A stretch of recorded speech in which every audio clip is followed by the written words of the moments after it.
नत्वा जिनेन्द्रं गतसर्वदोषं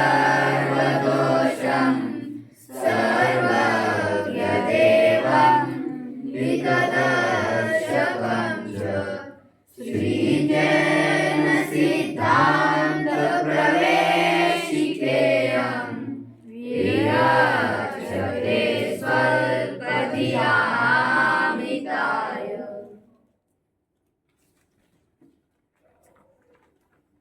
मोक्षार्थियों, हमारे जीवन में काफी घटनाएं होती रहती है। जीवन और कुछ भी तो नहीं है, घटनाओं का सिलसिला ही तो है, घटनाओं की एक श्रृंखला ही तो है। जन्म से मरण तक, यहाँ तक कि जन्म और मरण भी एक घटना ही तो है। घटने के अलावा कुछ होता ही नहीं है, क्योंकि प्रतिपल कुछ न कुछ घटित हो रहा है, वही तो घटना है। हमारे जीवन में जितनी घटनाएं होती है, उन घटनाओं में से हम किसे अचीवमेंट कहें और हम किसे अचीवमेंट न कहें, यह एक स्किल है, यह एक आर्ट है। अथवा ये कहिए, ये यूं कहिए, हमारी क्या अचीवमेंट है और क्या अचीवमेंट नहीं है, ऐसा एनालिसिस करना, ऐसा डिस्क्रिमिनेशन करना, ऐसा भेद विज्ञान करना ही सच्ची अचीवमेंट है। अचीवमेंट मतलब उपलब्धि। कितने जन मुझे फॉलो कर रहे हैं? मेरे स्कूली जीवन में मैंने सालों तक लगातार फर्स्ट रैंकिंग हासिल किया है। अबाधित रूप से बीच में हैसललेस अनइंटरप्टेड फ्लो चलता रहा। एक टाइम ऐसा भी रहा जब मैंने स्कूल में टीचर्स को अपॉइंट किया जाता था, तो टीचर्स की इंटरव्यूज में तक मुझे बिठाया जाता था। टीचर्स के साथ एक स्टूडेंट के रूप में मुझे बिठाया जाता था और मुझे ये तय करना होता था कि इस टीचर को हमें फाइनलाइज करना है या नहीं करना है पढ़ाने के, क्योंकि एक स्टूडेंट बेहतर समझ सकता है इस बात को।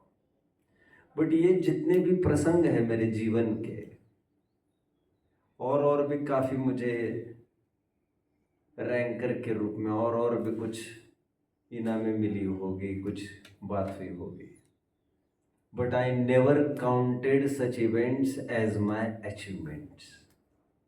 ऐसे प्रसंगों को मैंने कभी उपलब्धि के रूप में नहीं आका।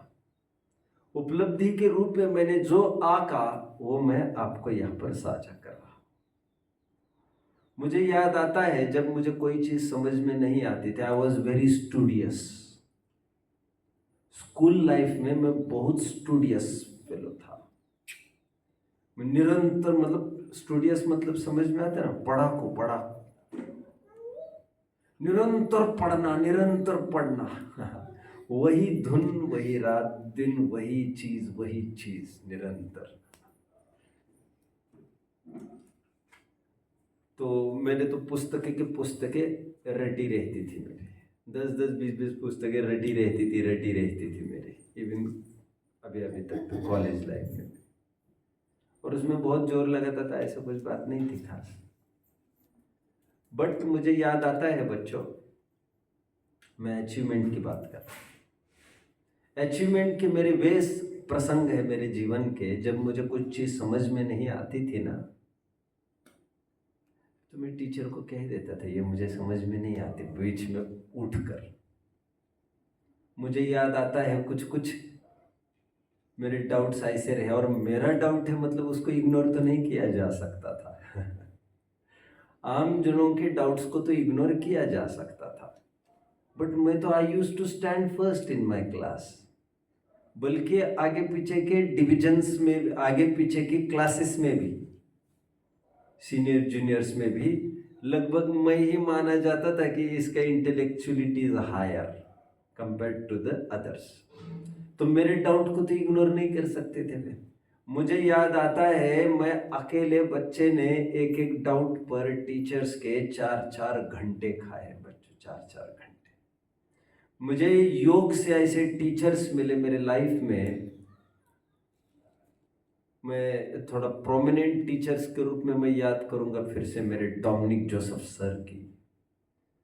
जो याद आता था कि समझ में नहीं आया, कहते थे ठीक है we will see in the next period. वे इंग्लिश पढ़ाते थे एक्चुअली, ग्रामर उनका बहुत अच्छा था, रेनिन एंड मार्टिन उनका बाय हार्ट था।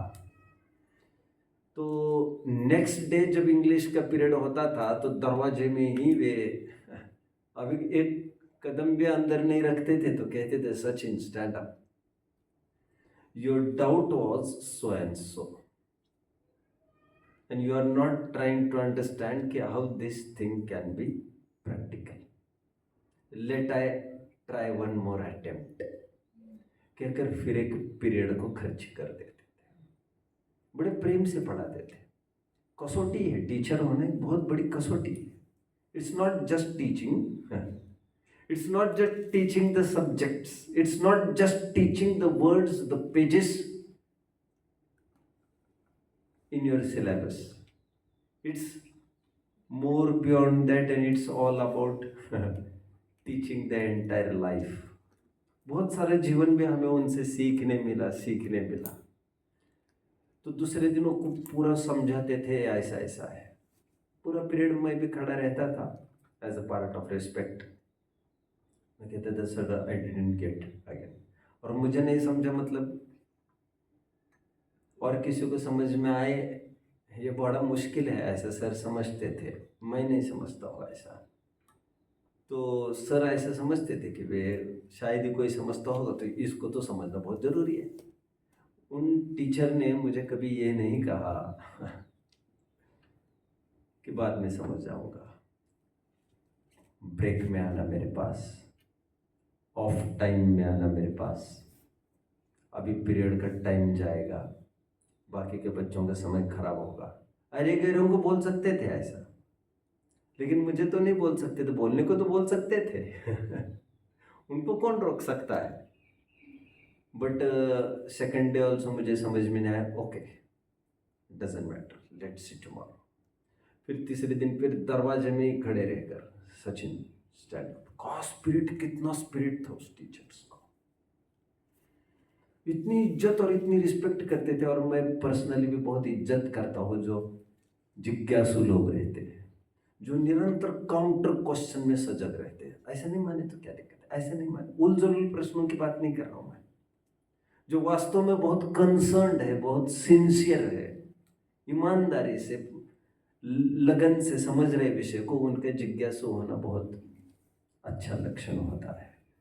और विद्यार्थी का एक लक्षण भी कहा है, महत्वेच्छा, ज्ञान तृष्णा, गुरुनिष्ठा, सदा अध्ययनशीलता, एकाग्रता, महत्वेच्छा, विद्यार्थी पंच लक्षणम। 5 लक्षण कहे, ज्ञान तृष्णा, गुरुनिष्ठा,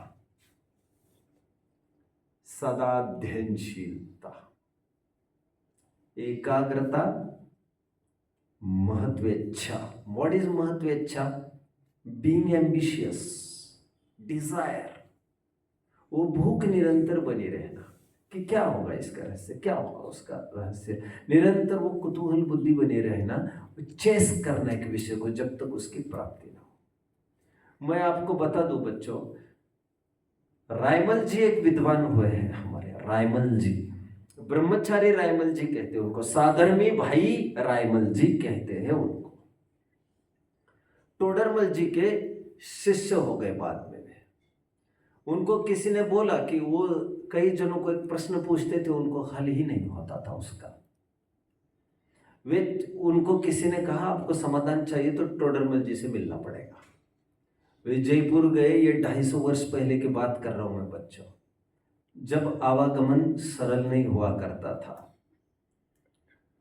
कैसे गए होंगे, कितना टाइम बीता होगा। वे जयपुर पहुंचे टोडरमल जी को प्रश्न पूछने के लिए। डिजायर देख रहे हैं, उनके हंगर देख रहे हैं आप लोग। जब वहां पर पहुंचे तो पता चला टोडरमल जी नहीं है, तो उन्होंने कहा ठीक है, जब तक पंडित जी नहीं है घर में तब तक मैं और विद्वानों को पूछ के आता हूँ। जयपुर से आगरा चले गए तो भूदरदास जी थे वहां। भूदरदास जी को वे प्रश्न पूछे, समाधान मिला बट ज्यादा मजा नहीं आया होगा, तो उन्होंने फिर से आगरा से फिर प्लान बनाए, फिर जयपुर आने का, टोडरमल जी से समाधान लो। टोडरमल जी फिर घर वालों ने कहा नहीं है पंडित जी घर पर, तो फिर वहां से वे हटे और फिर उदयपुर चले गए। उदयपुर में और एक विद्वान थे तब, दौलत राम जी कासलीवाल, उनको प्रश्न पूछने गए।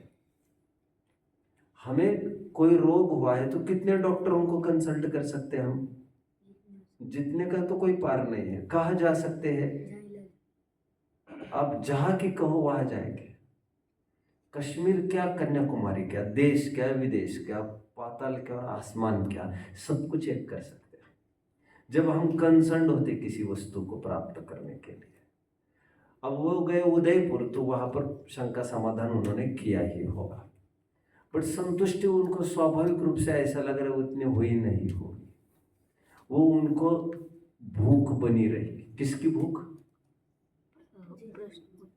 ज्ञान की भूख बनी रही, ज्ञान की तृष्णा बनी रही। फिर जयपुर आ गए। अब समझ रहे एक प्रश्न के लिए, फोन्स का तो जमाना था ही नहीं। अरे एक प्रश्न में क्या नड रहा है तुम्हारा इतना, हटा दो ना और देख लेंगे ना फिर जब मिलेगा तब। बट तब तक चैन नहीं मिलेगी मुझे। वहां पर पता चला सिंघाना में रहते हैं पंडित जी, तब पता चला उनको यहाँ नहीं रहते भैया, यहाँ पर केवल हम लोग रहते घर वाले, तुम्हें मिलना हो तो वही जाना पड़ेगा, हमें पता नहीं यहाँ कब आएंगे। तो 150 किलोमीटर दूर सिंघाना पर वहां चले गए पंडित जी को प्रश्न पूछने, और पंडित जी को प्रश्न पूछने के लिए वहां पर चले गए और हो गया एक बहुत बड़ा धमाका। और धमाका ये हुआ कि जीवन पूरा ट्रांसफॉर्म हो गया और इतिहास का एक नया अध्याय लिखा गया। और टोडरमल जी की एक डैशिंग एंट्री हमारे आध्यात्मिक फील्ड में हुई। तब टोडरमल जी ने खूब प्रश्नों के उत्तर उनको दिए, तो उन्होंने प्रभावित होकर काफी ग्रंथ उनसे लिखवाए वहां पर, और टोडरमल जी को जयपुर लेके आने में उन्हीं का योगदान रहा। तब टोडरमल जी फोकस में आ गए पूरे भारतवर्ष के। एक जिज्ञासा ने एक भारतवर्ष में स्वाध्यायी जगत का प्रारंभ कर दिया। इट इज जिज्ञासा व्हाट यू वांट। खैर, आपकी जिज्ञासा ये सब बनी रहे, शंका प्रश्न निरंतर पूछते रहे, इसके लिए इतना था। साथ में ये भी कहने का मन बना, एक जिज्ञासु श्रोता ने एक प्रश्न पूछा है मुझे। जैसे मैंने कहा था आपके साथ काफी जन सुनते हैं इस सेशन को, which goes on YouTube afterwards. एक बहुत अच्छे विद्वान सुनते हैं जो मेरे नजदीक के दोस्त भी हैं। उनका एक प्रश्न आया है बच्चों। उनका ये कहना था, कल जो आप ये समझा रहे थे कि पुद्गल को बहुप्रदेशी कहा, और वैसे पुद्गल तो परमाणु को कहते परमार्थ रूप से, और परमाणु तो एक प्रदेशी होता है। फिर भी पुद्गल को आपने बहुप्रदेशी कहा, वो शक्ति अपेक्षा कहा। उसमें आपने उदाहरण भी ये दिया कि जिस प्रकार जीव अशुद्ध अवस्था में रहते हुए भी शक्ति अपेक्षा, अभी हम परमात्मा कहते हैं, अभी शुद्ध कहते हैं, वो सामर्थ्य की तरफ से, पोटेंशियल की तरफ से आपने पुद्गल को बहुप्रदेशी कहा। ऐसे कल काफी बात चल रही थी। कितने जन को याद आ रहा है बच्चों? ये बात चलते समय प्रश्न, उनका प्रति प्रश्न आया है इस पर कि ये उत्तर मुझे जमा नहीं बहुत।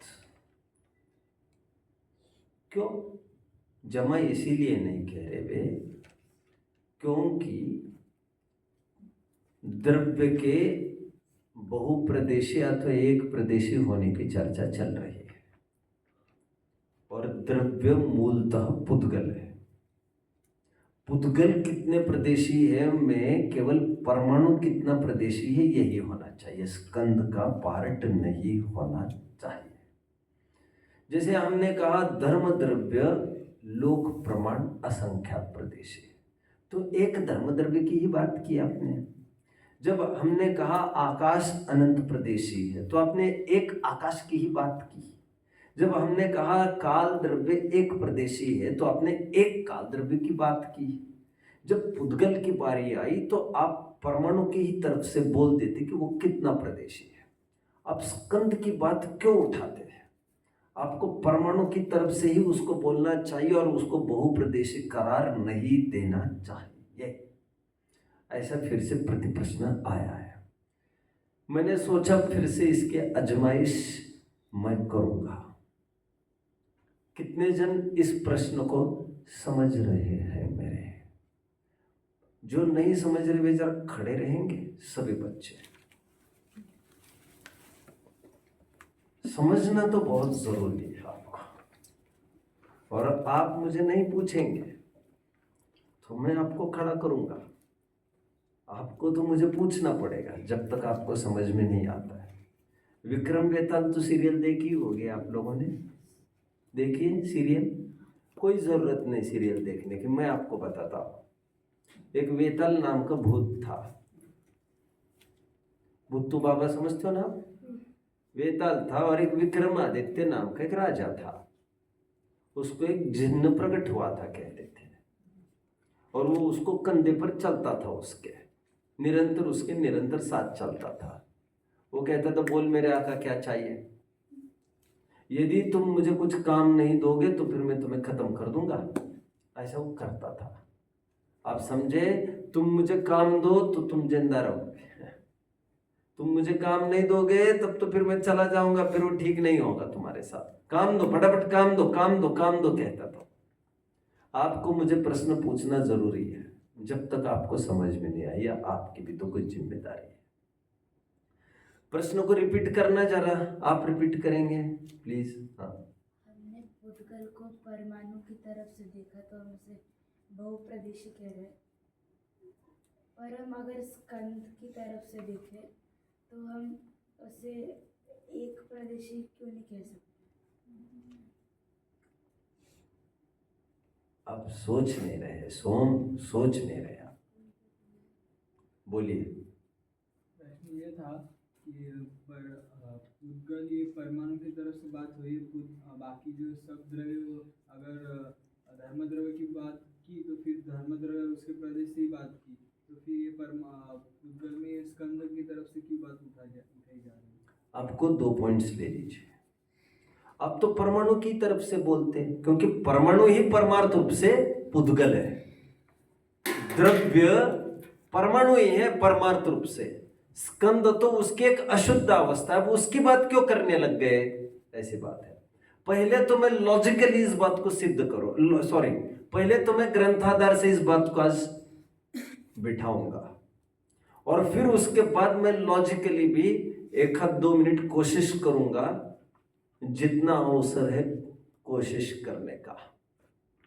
पहले तो तत्वर सूत्र आप सबके हाथ में होगा ही, एक टेबल बनेगा प्रॉपर। अभी नहीं तो बाद में बना दीजिएगा, अभी तो आप मुझे सुनिए, फिर से इसको सुन लीजिएगा प्रवचन को, और बाद में नोट करते रहिएगा आप। अभी तुम फोकस यहां पर रखो आप। शायद ये टेबल हमने पहले भी कभी बनाया है, शायद नहीं, बनाया तो है। आज अलग सा फिर से बना रहे हैं। प्रश्न आज जो चलेंगे वो प्रश्न 54 और 55 चलेंगे। वैसे इस प्रश्न का उत्तर मैं थोड़ी देर में दूंगा, 15 मिनट उसके पीछे रुकना पड़ेगा आपको, 20 मिनट रुकना पड़ सकता है। उससे पूर्व मैं प्रदेश की ही परिभाषा आप सबको पहले बता दूं, मुझे लग रहा है, तो दैट विल बी फेयर। प्रदेश किसे कहते मैं पहले वो समझाता हूं। देखो,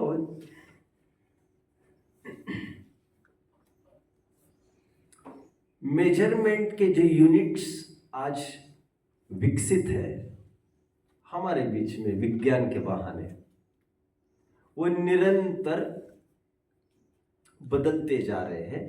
एडवांस टेक्नोलॉजी निरंतर होती जाती है, राइट।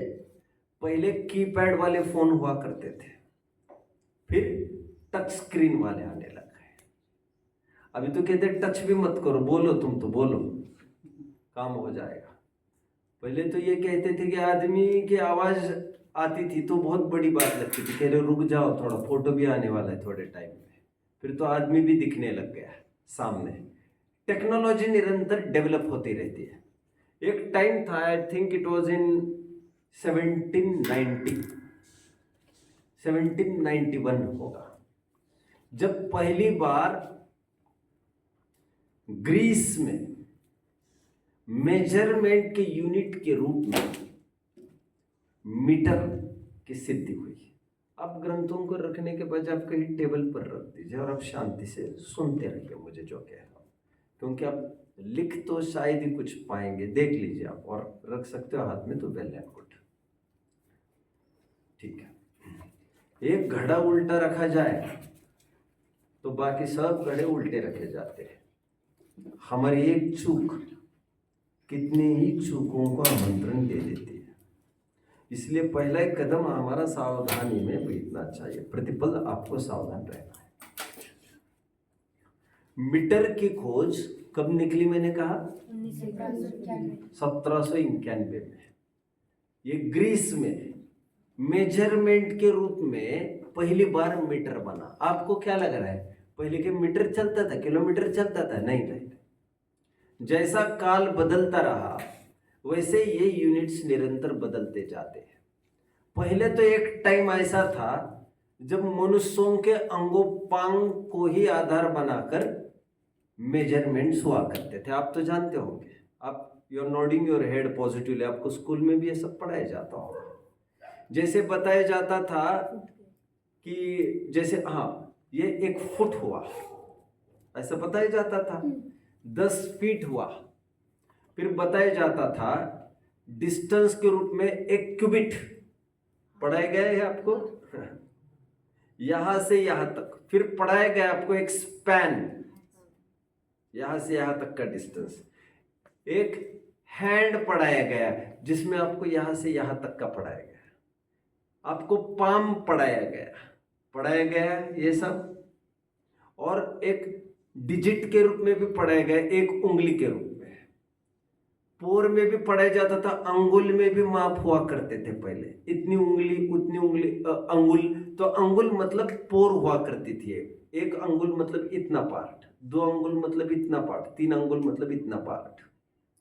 इंच की सिद्धि भी, ये जो हमारी फिस्ट है ना, मुट्ठी, उस मुट्ठी के जो 2 नकल्स है, नकल्स समझते हो? नकल्स, इस नकल्स के बीच का जो डिस्टेंस है उसको इंच के रूप में देखा जाता था। पहले क्या होता था सिस्टम में, आपको बता रहा हूं। पहले यार्ड चलता था, यार्ड। तो what was yard, do you know? British king अपने सामने इंडेक्स फिंगर रखता था। वो इंडेक्स फिंगर समझते हो ना? This is called index finger. समझ रहे आप? आपको स्कूल में पढ़ाते ये इंडेक्स फिंगर है ये कि नहीं पढ़ाते? ये पढ़ा है पहले? कितने जन ने पढ़ा ये? इसे इंडेक्स फिंगर कहते हैं, इंडेक्स फिंगर। ठीक है, ये इंडेक्स फिंगर सीधा स्ट्रेच कर देना सामने, उसमें और नोज के टिप में जितना डिस्टेंस होगा वो 1 यार्ड कहलाता था। और वो किसके? ब्रिटिश किंग के। मतलब हद हो गई। अभी किसी को 1 यार्ड गिनना रहता था तो वो ब्रिटिश किंग को घर पर इनवाइट करता था। आपको अटपटा लग रहा होगा, मैं कुछ नहीं कर सकता इसके लिए। उसको खाद्य पेय पदार्थ का प्रबंध करना, अभी राजा को बुलाएंगे तो साधारण ऐसे थोड़ी यहाँ खड़ा रहे वहां खड़ा रहे, ऐसे थोड़ी खड़ा रहेगा तो वो उस बहाने, किसी बहाने उससे डिस्टेंस नापा जाता था। एक टाइम ऐसा था। हमारे यहाँ पर भी ग्रंथों में जैसे आर्यिकाओं को साड़ी का उल्लेख है, तो कितनी साड़ी पहनना उसको, एक साड़ी जो पहनेगी वो कितनी लंबाई की होनी चाहिए? तो उसमें ऐसा आया है 8 हाथ की होना चाहिए। कितने? 8 हाथ की। Am I right? नहीं, सॉरी, 16 हाथ की। वो 8 मीटर होगा, राइट। आज की कितनी लगभग, अब आज की कितनी साड़ियाँ कितनी मीटर होती होगी, किसी को कोई आइडिया? 6 मीटर। पहले 8 मीटर हुआ करती थी।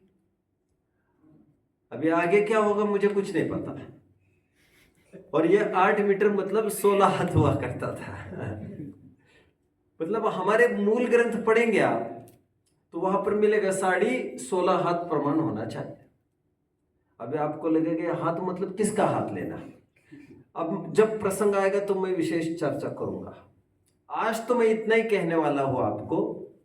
स्मॉलेस्ट डिस्टेंस के रूप में जो आज तक विकसित है, मीटर हुआ, फिर सेंटीमीटर आया। सेंटीमीटर के लिए मीटर में कितना डिवाइड करना पड़ता है बच्चों? 100 डिवाइड करना पड़ता है। मीटर का मिलीमीटर करने के लिए कितना डिवाइड करना पड़ता है? 1000 डिवाइड करना पड़ता है तो मिलीमीटर आता है। तो ऐसे डिवाइड करते जाओ तो फिर और भी यूनिट्स बनने लग गए। यहां तक स्थिति बनी, आज डेवलप्ड साइंस ये कहता है, एक प्लैंक लेंथ की बात करता है। किसकी? Planck length. आपको है कुछ स्टडी में? गूगल पर देखा आपने। प्लैंक लेंथ का एक सिंबल भी है PL, that is Planck length. वो क्या है मालूम? 1.6 आदि डेसिमल में है, मल्टीप्लाइड बाय 10⁻⁻35 मीटर। मतलब कितना हो गया ये? आपको है ये 10 स्क्वायर 10 क्यूब, ये तो है स्कूल में आपको। ये है 10⁻², 10⁻³ ये है।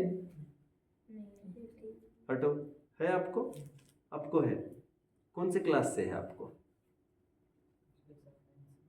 9th में भी पढ़ा था, 8th में भी पढ़ा था क्या? 10⁻⁴, 10⁻⁵ नहीं पढ़ा है। 1 इंटू 10⁻⁵ मतलब क्या?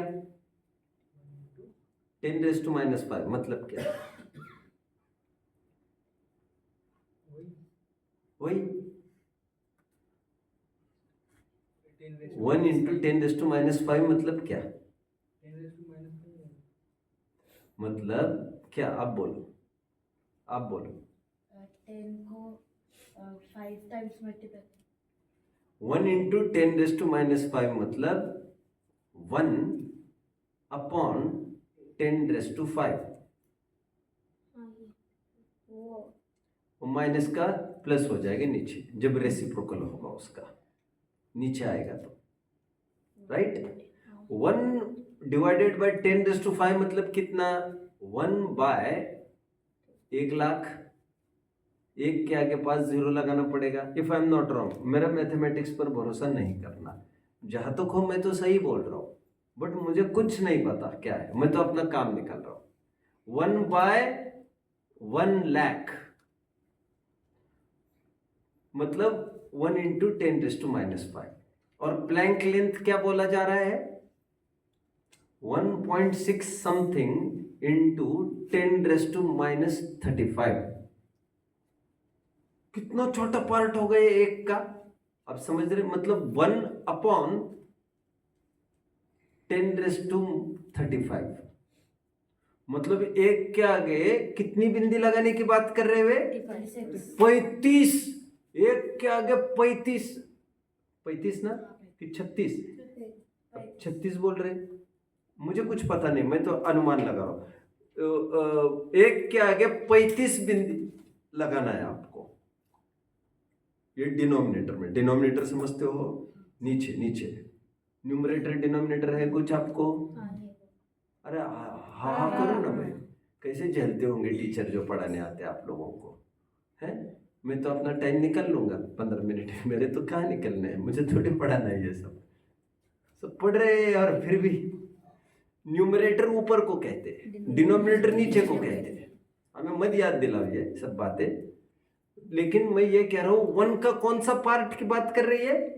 मतलब point not not not not not not not not not not not not not not not, आप समझे? 35 बार नॉट लगाओ और फिर 1 की डंडी खींचो।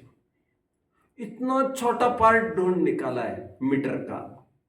यहां तक का प्रोग्रेस आज के विज्ञान का बना है। थोड़े टाइम पहले ये कहते थे, अभी 2 साल पहले, यूरेका, हमने नई चीज ढूंढ निकाली। आज तक 200 साल पहले मीटर की खोज हुई थी। कितने? मीटर की खोज 200 साल पहले, लगभग 1800 मानकर चल रहा हूं मैं। फिर मीटर के बाद बढ़ता गया आगे, माइक्रोन की सिद्धि हुई, फिर क्या कहते हैं, फ्रेडीमीटर की सिद्धि हुई, नैनोमीटर की सिद्धि हुई। नैनोमीटर मतलब 1 × 10⁻⁹ मीटर। धीरे धीरे वो नीचे नीचे आते जा रहे हैं, मतलब छोटे छोटे पार्ट में और बढ़ते जा रहे हैं। कितने जन मुझे फॉलो कर रहे हैं? डिस्टेंस का उतना बड़ा पार्ट नहीं था पहले। पहले मीटर में ही बात चलती थी, अभी सेंटीमीटर, फिर मिलीमीटर, फिर धीरे धीरे धीरे नीचे। फिर आपको डिवाइसेस भी बढ़ने लग गए। आपके लेबोरेटरीज में वो क्या कहते हैं उसको, वर्नियर कैलिपर, आपको नहीं है वर्नियर कैलिपर वगैरह, ये सब कुछ इंस्ट्रूमेंट्स होते हैं लेबोरेटरी में जिसमें एकदम फाइन डिस्टेंस को हम काउंट कर सकते हैं। अच्छा, वो नहीं है, आपको छोड़िए इन बातों को। तो विज्ञान कहाँ तक आ गया बच्चों? शॉर्टेस्ट डिस्टेंस क्या आ गया? बोलो। 1.6 something multiplied by 10 power -3 10 power -35 meter -35 meters. ये लेटेस्ट टेक्नोलॉजी ये कहती है कि ये स्मॉलेस्ट डिस्टेंस, इससे नीचे डिस्टेंस नहीं हो सकता। बट ये ग्रेजुअल प्रोग्रेस हो रहा है उनका, उनकी शोध खोज में धीरे धीरे विकास को प्राप्त हो रहा है। एक टाइम आएगा 200 साल के बाद जब वे कहेंगे ये तो बहुत बड़ा डिस्टेंस है। अभी 10⁻⁻2-300 करना पड़ेगा उनको, जब टेक्नोलॉजी एकदम एडवांस्ड हो जाएगी। आप समझ रहे बात को? जब थर्ड अंपायर देखता है, पहले 2 अंपायर है, उनको तो पगार ज्यादा है, मैं जानता हूं। थर्ड अंपायर को कोई पगार नहीं है ऐसे as such, but third umpire पर इतना रिलाई किया जाता है जैसे रनआउट हुआ है कि नहीं, ये नेकेड आइज हमारी उसको समझ नहीं सकते हो। थर्ड अंपायर बोलेगा वो रनआउट है कि नहीं है, तब तक क्रीज में वो पहुंच चुका था कि नहीं चुका था। इतना फाइन डिस्टेंस वो अंपायर कैसे तय करेगा? पहले चश्मा पहनकर बैठा है वो, और धूल मिट्टी भी उड़ती रहती है। हमारा विज्ञान यह कहता है बच्चों, शॉर्टेस्ट डिस्टेंस होता है प्रदेश, जिससे नीचे कुछ भी नहीं होता है। आज मैं आपको प्रदेश की परिभाषा बताता हूं। हालांकि प्रदेश की चर्चा हम 1-2 दिन से करते ही आ रहे हैं, समुद्घात में भी करते ही आ रहे थे। प्रदेश हम ये कहेंगे, यह आकाश के अविभाज्य अंश को प्रदेश कहते हैं। परिभाषा 1, आकाश का वह पार्ट जिसके बाद दूसरा डिवीजन संभव नहीं हो, मतलब that is the smallest unit of measurement. इससे नीचे कुछ नहीं होगा। मतलब आप ये भी दिखा रहे हो ना, इसमें भी भाई साहब कितने ही तो प्लैंक लेंथ बनेंगे आपके, कितने ही प्लैंक लेंथ बनेंगे। जैसे टाइम में हम कहते हैं ना, 1 घंटा, फिर मिनट, फिर सेकंड, फिर नैनो सेकंड, आदि आदि। टाइम में भी जैसे टुकड़े होते गए, डिवीजन होते गए, उसी प्रकार डिस्टेंस में भी होते गए, होते रहेंगे। बट हमारा विज्ञान ये कहता है, जैन दर्शन ये कहता है, स्मॉलेस्ट पार्ट, इंडिविजिबल पार्ट, अविभाज्य अंश आकाश का, उसे कहते हैं प्रदेश। परिभाषा 1। परिभाषा 2, परमाणु जितनी जगह घेरता है, आकाश द्रव्य की जितनी जगह एक परमाणु घेरता है, उसे प्रदेश कहते हैं। परिभाषा 2। परिभाषा 3, एक परमाणु जब अत्यंत मंद गति से गमन करता है, तो उस अत्यंत मंद गति से एक समय में जितना गमन करता है, उस स्थान को एक प्रदेश कहते हैं। मैंने प्रदेश की 3 परिभाषाएं कही। कौन रिपीट करेगा इन तीनों परिभाषाओं को? मजा आ गया? मैं आपको बिठा सकता हूं, बैठिए।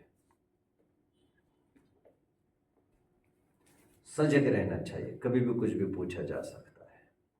जब आते ही यहाँ पर चुस्त बैठना चाहिए।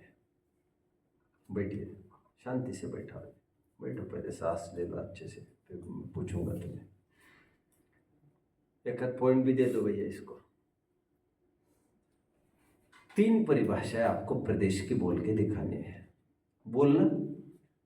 आकाश के अविभाजित प्रदेश, अविभाजित स्थान को प्रदेश कहते हैं। ग्रेट। और आकाश के अविभाजित अंश को, अविभाजित स्थान को प्रदेश कहते हैं। अविभाजित का अर्थ क्या कहा है इंग्लिश में? जिसका इंडिविजिबल, जिसका दूसरा भाग नहीं हो सकता। एक दूसरी परिभाषा, और आकाश के जितने प्रदेश को एक परमाणु घेरता है उसको प्रदेश कहते हैं। राइट, दूसरी परिभाषा। हाँ, और तीसरे वजह कि मतलब एक परमाणु मंद गति से मतलब आकाश के जितना एक समय में जितना गमन करते हो एक प्रदेश। अभी बैठे ही होते आप तो मैं आपको 3-4 पॉइंट वैसे ही दे देता, लेकिन आप खड़े थे तो मैं ज्यादा कुछ नहीं कर सकूंगा। बहुत अच्छा, लेकिन शाबाश तो आपको देना पड़ेगा, देना पड़ेगा। ले लो 2 पॉइंट ले लो। और मेरे गले में कुछ होता तो फटाफट दे देता मैं तुमको। अभी ये तो दे नहीं सकता। नहीं, तुम बैठो बैठो।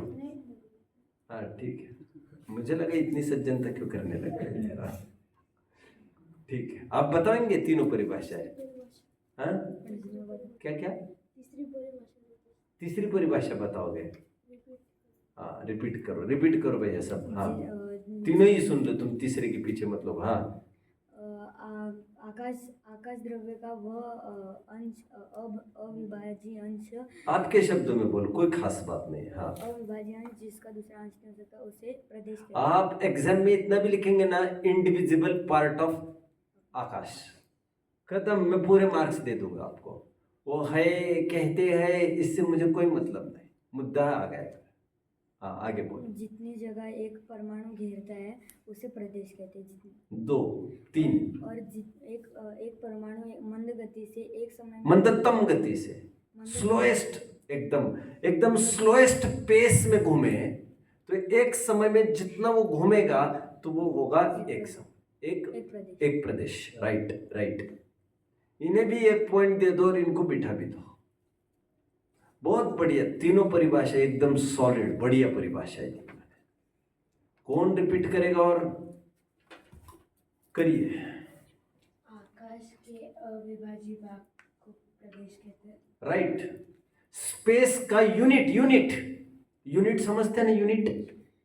यूनिट कहते हैं उसको है जो इकाई होती है, इकाई। जैसे बच्चों हमारी करेंसी क्या है? करेंसी तो यूनिट ही होती है। क्या यूनिट है? बोलो मत कोई। करेंसी की क्या यूनिट है बच्चों? बैठे वाले मत बोलो कोई। करेंसी की क्या यूनिट है? ओ, बैठे वालों में बोलो, करेंसी की क्या यूनिट है? यूरो। हाँ? रूपी। रुपी। इन्हें दे दो 2 पॉइंट। हाँ? यूरो। मैं कुछ नहीं ज्यादा पढ़ा लिखा भैया, तुम मुझे परेशान करने लग गए। तुम बाहर की करेंसी बोलने लगे। मैं कहा इतना जानता हूं भैया, मैं तो देशी आदमी हूं। मैं रूपी करेंसी है हमारे। रूपी करेंसी क्यों है जानते हो? क्योंकि रूपी मतलब होता है चांदी, और पहले चांदी के सिक्के चलते थे। 1 रुपये मतलब 1 रुपये की चांदी हुआ करते थे वो, इसलिए उसका नाम रूपी था। क्योंकि रूपी मतलब चांदी होता है। चांदी उड़ गई, लेकिन आज भी जो पट्टी है वो भी चांदी की ही है, आरबीआई की। देयरफॉर दैट इज रूपी। खैर, ये तो मेरे अध्ययन की बातें है भी नहीं कुछ। मैं तो आपको ये कह रहा हूं, बैंक में कभी कोई गया है पैसा भरने करने के लिए? वो फॉर्म भरना पड़ता है, कितना भर रहे हो पैसा, वहां पर आप भर रहे हो, मान के चलो 20 रुपए जमा करने गए, आप 1 रुपए जमा करने गए थे ना, सच बोलो। हाँ हाँ। तो यदि आप जमा करने गए 101 रुपए बैंक में, तो आपको क्या लिखना पड़ता है वहां पर? 100 multiplied by 1 is equal to 100 and 1 multiplied by 1 is equal to 1, total 101 ऐसा लिखना पड़ता है। कितने जन जानते हैं? तो आपको कभी डाउट हुआ 100 मल्टीप्लाइड बाय 1 का क्या चक्कर है? 100 ही लिखना चाहिए सीधा, मल्टीप्लाइड बाय 1 क्यों करा रहे हैं? कोई मैथमेटिक्स का पेपर चल रहा है क्या? कितने जनों को डाउट आया था ये वहां पर? ये इसीलिए लिखना जरूरी है। आपकी लाखों की टोटल हो, सबके आगे 1111111 लिखना पड़ता है सब। आपको 1567 रुपए जमा करने हैं बैंक में। अप्पा जी आज भी ऐसा ही होता है कि बैंक में ऐसा ही होता है? मतलब ये होता रहेगा आखिर तक। 1567 रुपए जमा करने हैं तो ये करना पड़ेगा 500 इंटू 3। 500 की नोट चल रही है अभी, तो 500 इंटू 3 इज इक्वल टू 1500। फिर लिखना पड़ेगा 50 इंटू 1 इज इक्वल टू 50। फिर 1 इंटू 10 इज इक्वल टू 10।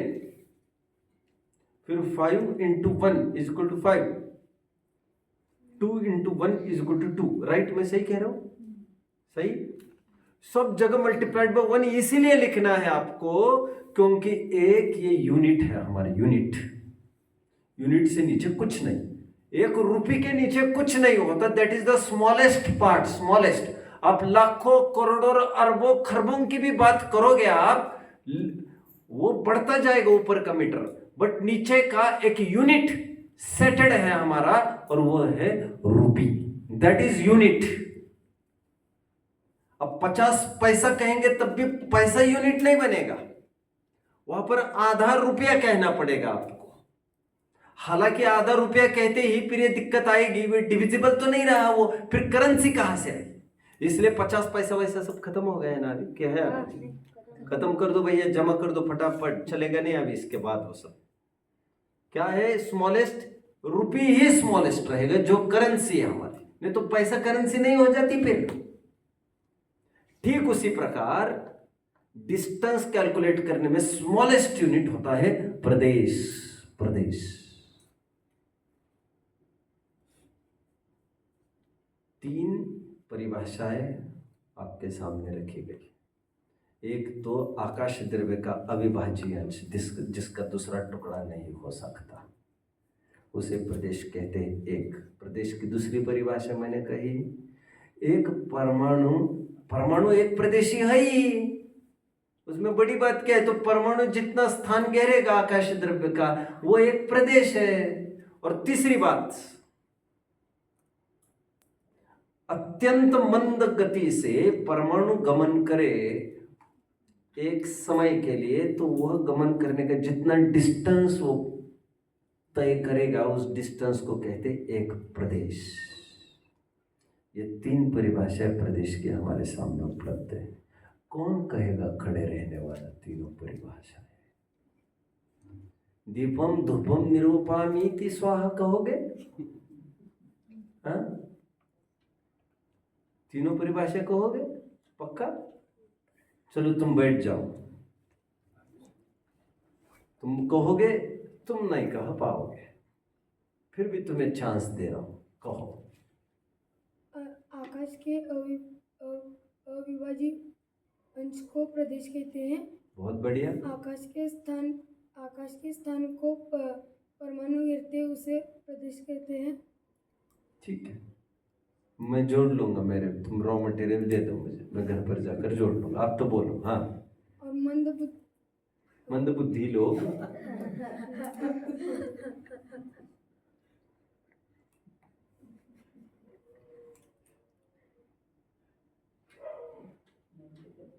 चलो बोलो तुम। मंद गति वाले लोग और पशु।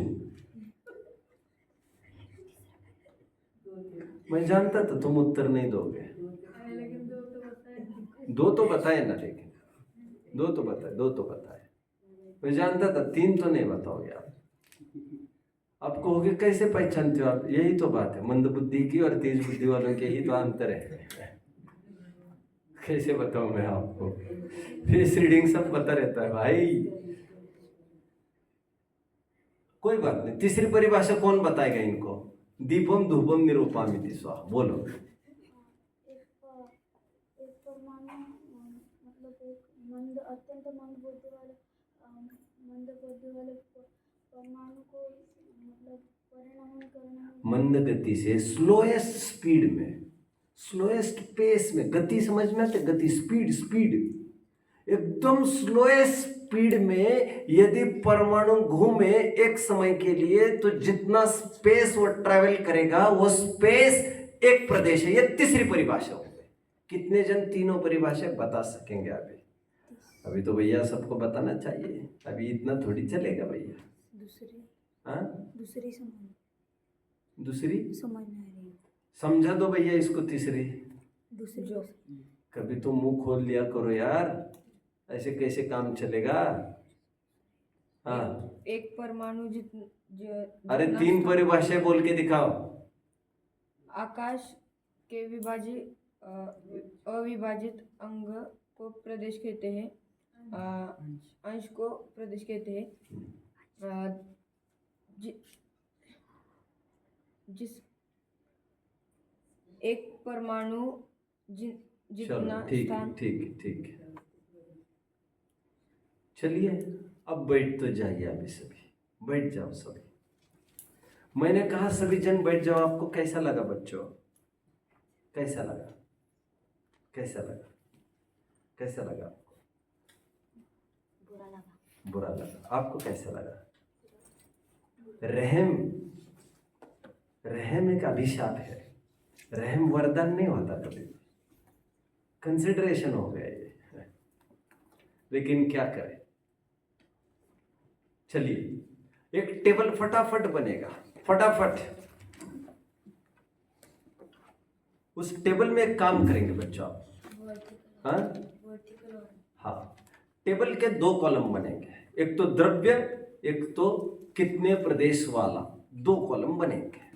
हाँ, तीन कॉलम बना लीजिए। चलिए तीन कॉलम। द्रव्य कॉलम उतना बना दीजिए जितना द्रव्य जगह लिखना के लिए चाहिए। उसमें तो क्या है, आपको नीचे 6 द्रव्य लिखने, जीव, पुद्गल, धर्म, अधर्म, आकाश, काल। बस अभी आप स्पेस देख लीजिए। पहले कॉलम। दूसरा कॉलम लिखिए कितने प्रदेश वाला। उसके लिए भी स्पेस थोड़ी छोटी ही चाहिए, लगभग द्रव्य के स्पेस से 1.5 गुना विल डू। एंड तीसरा सूत्राधार, ग्रंथाधार। ये पीछे चल चुका है प्रकरण। हमारी एग्जाम पिछली हुई थी लघु जैन सिद्धांत प्रवेशक है कि ठीक उसके 1 दिन पहले ये विषय चला था, 2 दिन पहले। और मैंने ये कहा था ये सूत्र ये वाला नहीं आएगा एग्जाम में। आपको याद आ रहा है? आपको जो आ रहा है एग्जाम में यही याद नहीं है, नहीं आने वाला कहाँ से याद रहेगा। चलिए अब देखिए पहले जीव द्रव्य कितने प्रदेशीय है बच्चों, बताइए जरा मुझे। कौन बताएगा आप में से? हाथ ऊपर करिए। जीव कितने प्रदेशीय है आप में से कौन बताएगा? अरे यार ऐसा मत करो। ओहो हो, किसका खाता खुलना है आज? मैं उसका खाता खोल दूंगा। खाता किसका खुलना बाकी है अभी? आपका नहीं खुला ना अभी तक? ओहो, हाँ थोड़ा खुला है, कभी भी बंद हो सकता है। वो तो ट्रांजैक्शन नहीं हो तो बंद हो जाता है वो। उसका कोई यहाँ खुला नहीं, वो शायद ही कभी खुलेगा। देखो असंख्य प्रदेशी, मैं तो जानता ही था नहीं खुलेगा वो। चलो और कौन बोलेगा? बोलो। एक प्रदेशी। बोलो। संख्या, बोलो। लोक संख्या असंख्य प्रदेशी। टेंशन आ गया मुझे यार, ऐसा मत क्या करो तुम। संख्यात असंख्यात संख्यात क्या क्या हो गया? लोक प्रमाण असंख्य प्रदेशी। अब वो मजा चला गया एक्चुअली, मजा चला गया। किसी का एक पॉइंट तुमने ले लिया, किसी ने बीच में बोलकर। आपको बोलना चाहिए प्रिसाइज नंबर आपको बोलना चाहिए। प्रिसाइज मतलब एग्जैक्ट नंबर है। असंख्यात प्रदेशी एक सामान्य कथन है बच्चों। मैंने आपको बताया है असंख्यात के भी असंख्यात भेद होते हैं, एग्जैक्ट असंख्यात, लोक प्रमाण असंख्यात प्रदेशी। लिखिए सूत्राधार मैं थोड़ी देर में बता दूंगा आपको। धर्म द्रव्य और अधर्म द्रव्य का कौन बताएगा?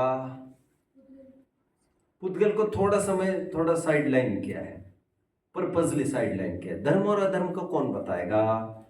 ओहो ओह मोनोपोली ले लो आज तुम। एक मिनट, उसका खाता खोलो क्या इसका? नहीं खुलेगा, नहीं मत चिंता करो। हाँ, बोलो। धर्म हाँ, और अधर्म एक प्रदेश। बोलो बोलो बोलो बोलो। धर्म द्रव्य लोक प्रमाण असंख्यात प्रदेशी, सो ही अधर्म द्रव्य लोक प्रमाण असंख्यात प्रदेशी। ये तीनों असंख्यात प्रदेशी है। इसीलिए तो जब केवली समुद्घात होता है और जब पूरा आत्मा फैल जाता है तो पूरा फैलकर उस समय में लोक के एक एक प्रदेश पर आत्मा का एक एक प्रदेश आ जाता है। कितने जन मुझे फॉलो कर रहे हैं बच्चों?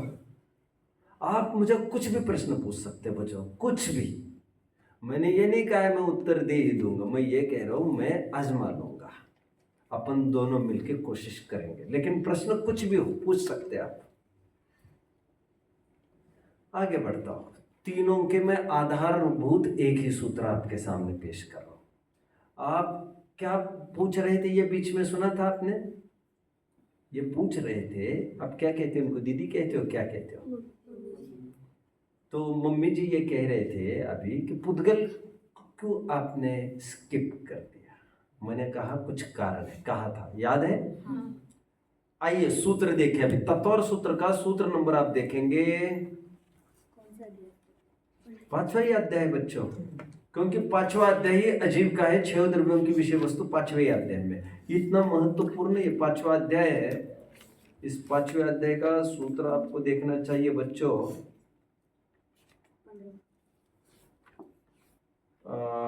8वां सूत्र देख लीजिए। 8वां सूत्र मिल गया। असंख्या प्रदेशा धर्मा धर्मेक जीवाना। ये सूत्र आप तीनों जगह लिखेंगे।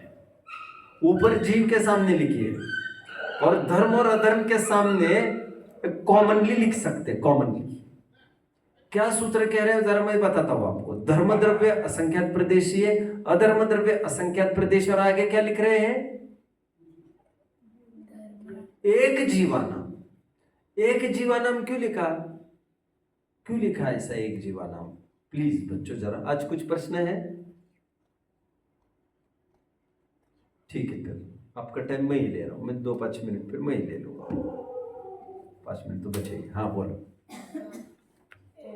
धर्म अधर्म और एक जीव असंख्यत। एक जीव इसलिए लिखा बच्चों क्योंकि धर्म और अधर्म तो वैसे ही एक एक द्रव्य, उसके लिए क्यों लिखते हुए एक एक?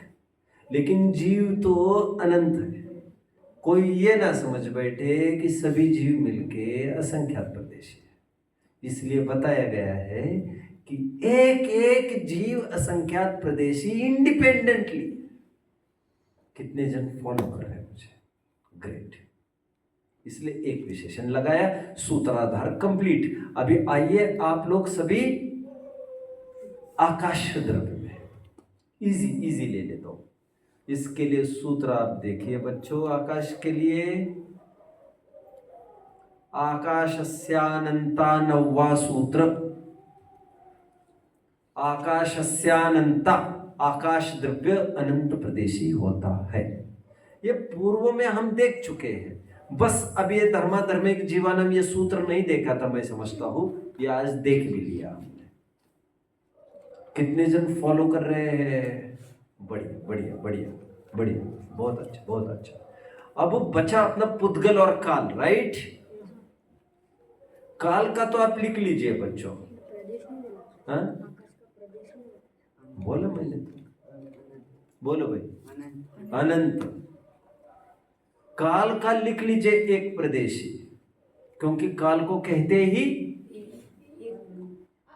कालाणु है। आगे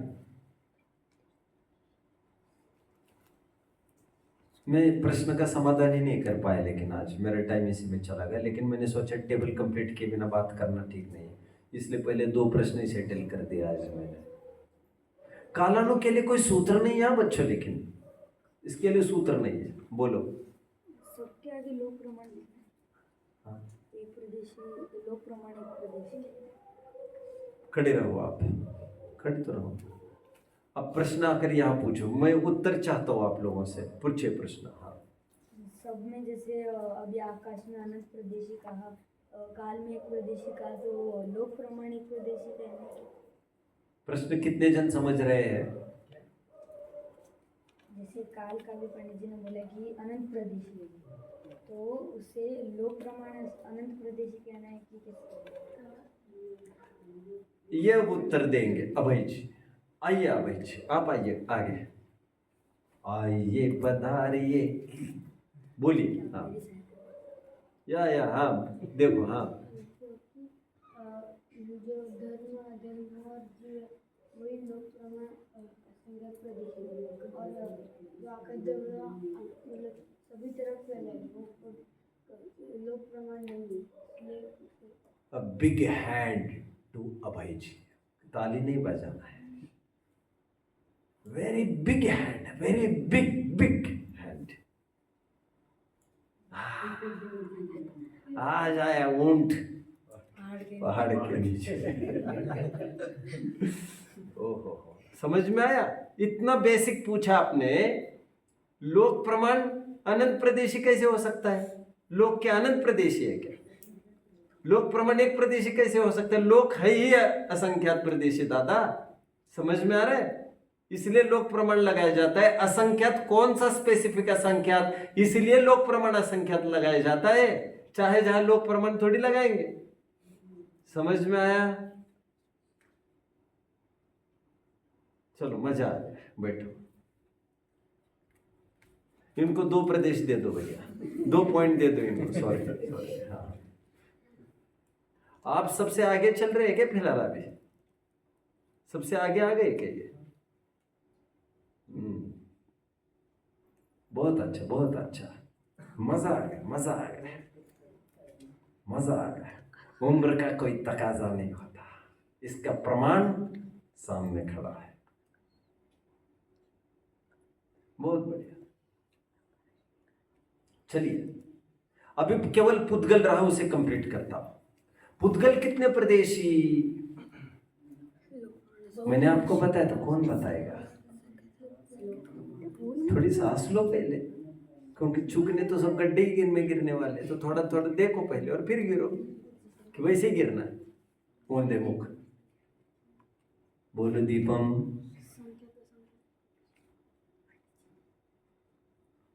बोलो जिनेन्द्र। लोक प्रमाण संख्यात असंख्यात अनंत प्रदेश। अभी रोग सबको हो जाएगा मेरी फैलाव की भांति। बोलो। संख्या असंख्यत अनंत प्रदेश। खाता खुल जाए आज तुम्हारा। इनका आज खाता खोल दो 1 पॉइंट से। खाते में कोई बढ़ोतरी नहीं होने वाली, बस खुल गया है आज। अच्छा है ये भी। होगी क्या? चलो हो जाएगी बढ़ोतरी। हमने चाहा है तो बढ़ोतरी हो जाएगी आपकी, हो जाएगा। अब काम हो जाएगा तुम्हारा। संख्यात असंख्यात अनंत प्रदेशी पुद्गल होता है बच्चों। वो क्या होता है मैं बताता हूं आपको। यदि पुद्गल में संख्यात परमाणु आए तो संख्यात प्रदेशी कहलाता है। असंख्यात परमाणु का मिलकर स्कंद बने तो असंख्यात प्रदेशी कहलाता है। अनंत परमाणु मिलकर स्कंद बनता है तो अनंत प्रदेशी कहलाता है। ध्यान रखना, ऐसा अर्थ नहीं समझना है कि संख्यात प्रदेशी पुद्गल मतलब संख्यात प्रदेश में रहता है। ऐसा भी नहीं समझना है कि असंख्यात प्रदेशी पुद्गल मतलब असंख्यात प्रदेश में रहता है। और ऐसा भी नहीं समझना, अनंत प्रदेशी पुद्गल को रहने के लिए आकाश के अनंत प्रदेश चाहिए। क्योंकि यदि ऐसा मानेंगे तो क्या आपत्ति आएगी बच्चों? क्या आपत्ति आएगी? क्या आपत्ति आएगी? मेरे प्रश्नों को रिपीट करोगे पूरा पूरा? बोलो। अगर हम क्या मानना, पहले क्या अर्थ करना कहा था? अगर आप संख्यात भूतकाल को कल मैं कम ले लूंगा बच्चों, है ना। मैं 1 घंटा हो गया है मेरा, लेकिन अभी मैं कंप्लीट ही करता हूँ, कल कम ले लूंगा। बोलो। अगर हम अनंत भूतकाल मानेंगे तो उसे मैं रिपीट करता हूँ, आप रिपीट करेंगे। बोलिए। यदि हम माने कि संख्या तो पुद्गलों से बनकर परमाणु से बनकर पुद्गल बना है, तो हम ऐसा मानेंगे कि संख्या प्रदेश में।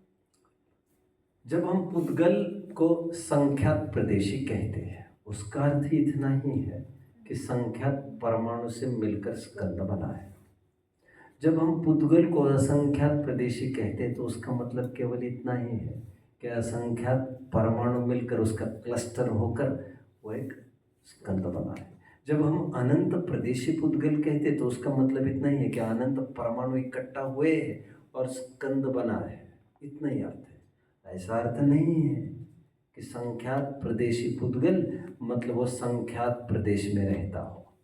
असंख्यात प्रदेशी पुद्गल मतलब वह आकाश के असंख्यात प्रदेश में रहता हो। और अनंत प्रदेशी पुद्गल मतलब वह अनंत प्रदेशों में रहता हो। क्योंकि यदि ऐसा मानेंगे तो क्या दिक्कत आएगी? दिक्कत ही आएगी। अनंत प्रदेशी पुद्गल कहते समय हम यदि ये माने कि अनंत प्रदेश चाहिए रहने को, तो तुम्हें लोक के बाहर निकलना पड़ेगा, और ये प्रावधान नहीं है हमारे पास। कितने जन समझ रहे हैं? तो फिर कैसे सिस्टम होगा? सिस्टम ऐसा होगा, उनके पास भी इलास्टिसिटी होती है। यदि